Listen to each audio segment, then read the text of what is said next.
بہت شکریہ جی. میں تمام کورٹ رپورٹرز کا، میڈیا کے نمائندگان کا شکر گزار ہوں. آج ہم پھر شہباز شریف صاحب کے اس کیس میں پیش ہوئے جو انہوں نے عمران احمد نیازی کے خلاف 2017 میں دائر کیا تھا، جس میں عمران نیازی کے خلاف ایک ہتک عزت کا دعویٰ دائر کیا گیا. عمران احمد نیازی نے اس وقت ایک جھوٹا الزام لگایا کہ میاں شہباز شریف نے ان کو پاناما کیس واپس لینے کے لیے 10 ارب روپے آفر کیے ہیں. آج اس کیس میں میرے پر جرح ہوئی اور میں نے کورٹ کے روبرو تمام سوالات کے جواب دیے کہ اس جھوٹے من گھڑت بے بنیاد بیان سے جو عمران احمد نیازی نے 2017 میں دیا، اس سے نہ صرف شہباز شریف صاحب کی ساکھ کو متاثر کرنے کی کوشش کی، بلکہ ایک جھوٹا پروپیگنڈا کیا جو تمام اخبارات میں شائع ہوا، جو مختلف ٹی وی پروگرامز کے اندر اس کو دہرایا گیا اور اس میں ان الزامات کی بنیاد پر سیاست کی گئی. تو یہ جھوٹے الزامات، اس کا جواب دینا ہوگا. دیکھیے، پہلے ہی بہت ساری عدالتوں میں جو ہتک عزت کے دعوے ہوئے تھے، میں نے پچھلی مرتبہ بھی ذکر کیا کہ ایک بیرون ملک بیٹھا شخص، اس کے خلاف لندن کی عدالت نے بھی ایک آرڈر پاس کیا اور اس کو جھوٹا قرار دیا. اس نے پاک فوج پہ، اداروں پہ الزامات لگائے جو جھوٹے ثابت ہوئے لندن کی عدالت میں، اور اس کو نہ صرف ہرجانہ دینا پڑا بلکہ جتنا کورٹ کے اخراجات تھے وہ بھی ادا کرنے پڑے ہیں. ایک سرٹیفائیڈ جھوٹا ڈکلیئر ہوا ملک سے باہر بیٹھا تحریک انصاف کا ایک کارکن، ایک شخص جو دن رات پاکستان کے خلاف پروپیگنڈا میں مصروف عمل ہے. اسی طرح اکانومسٹ لندن کا ایک بہت ہی مایہ ناز، بہت ہی معروف جریدہ ہے جس کے اندر اوون بینٹ جونز، ایک بڑے معروف صحافی، انہوں نے کل ایک سٹوری شائع کی کہ عمران احمد نیازی کے جتنے فیصلے ہیں وہ کمپٹنس کی بنیاد پہ، گورننس کی بنیاد پہ، ملک کے بہترین مفاد میں نہیں ہوتے تھے. وہ ایک روحانیت کا لبادہ اوڑے ان کی اہلیہ اثر انداز ہوتی تھی سرکاری فیصلوں کے اوپر. وہ بتاتی تھیں کہ کون سی تعیناتی کہاں ہوگی، کون سے ملک کے ساتھ اچھے تعلقات ہوں گے، کس ملک کے ساتھ تھوڑا سا ریزرو تعلقات رکھنے ہیں. اور یہ تمام معاملہ جو روحانیت کے لبادے میں تھا، یہ باقاعدہ سپرسٹیشن کی بنیاد پہ، لفظ یوز ہوا ہے سپرسٹیشن، تو یہ باقاعدہ ایک ان کی اپنا ایک روحانیت کا آئیڈیا تھا جس کے تحت یہ فیصلے کیے جاتے تھے. اور یہ تمام فیصلوں پر وہ نہ صرف اثر انداز ہوتی تھیں بلکہ وہ انشور کرتی تھی کہ یہ ہر فیصلہ اس پر عمل درآمد ہو. تو یہ آج کے دور میں بھی اس طرح کی سپرسٹیشنز کرنا، اس طرح کے معاملات کرنا جن کا لاجک کے ساتھ، ریزننگ کے ساتھ، اور گورننس اور پولیٹکس ایک آرٹ ہے جس کے اندر آپ کو ایکسپرٹ اوپینین چاہیے ہوتا ہے. فورن پالیسی کے ایکسپرٹس ہوتے ہیں، وہ آپ کو بتاتے ہیں کہ فورن پالیسی میں آگے کیسے بڑھنا ہے. اکانومی کے ایکسپرٹس ہوتے ہیں، وہ آپ کو بتاتے ہیں کہ اکانومی میں آگے کیسے بڑھنا ہے. اور ہر فیلڈ کا ایک اسپیشلسٹ ہوتا ہے. مگر لندن کے جریدے نے یہ کہا ہے کہ یہ ایکسپرٹ کو نہیں پوچھتے تھے، نہ فورن پالیسی میں، نہ اکانومی کے حوالے سے، نہ ڈومیسٹک پالیسی کے حوالے سے، اور نہ ہی ملک کو آگے لے کے جانے کے حوالے سے. یہ تمام تر فیصلے ان کی اہلیہ بتاتی تھیں، بشرا بی بی، کہ یہ فیصلے کس بنیاد پہ کرنے ہیں. اور اس بنیاد پہ آپ نے دیکھا بزدار کو وزیر اعلیٰ لگایا گیا. اس بنیاد پہ آپ نے دیکھا کہ بہت بہت اہم فیصلے اس ملک کے، جن کا تعلق ملک کی سالمیت، ملک کی آگے بڑھنے سے تھا، ملک کی ترقی کے ساتھ تھا، وہ تمام فیصلے اس سپرسٹیشن کے اندر کیے گئے. اور ایک بندہ جو اس طرح کے معاملات کے تحت گورننس کو چلاتا ہو، یہ انتہائی افسوسناک ہے.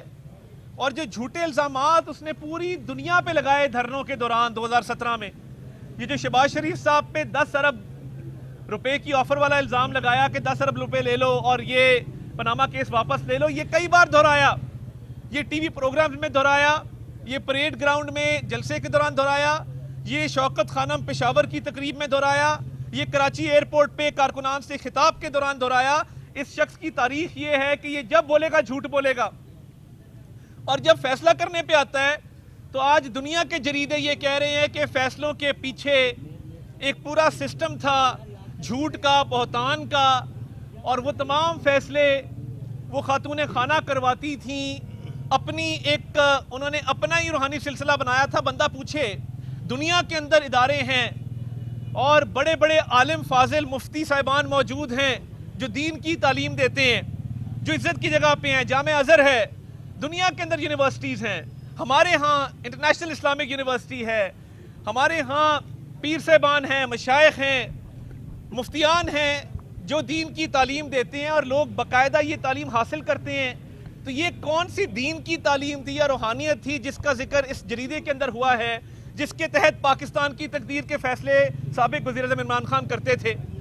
اور ان کی سیاست جھوٹ، منافقت اور الزام تراشی کے علاوہ کچھ نہیں ہے. آج خیبر پختونخوا کے صوبے میں مجھے بتائیں کتنے ہسپتال، یونیورسٹیاں، کالج، کتنی سڑکیں بنی ہیں، کتنے میگا پروجیکٹ لے کے آئے ہیں. تصویر صاف کر لو، چپل کا ناپ دے دو، وکٹری کا نشان بنا دو، 4 نعرے لگا لو.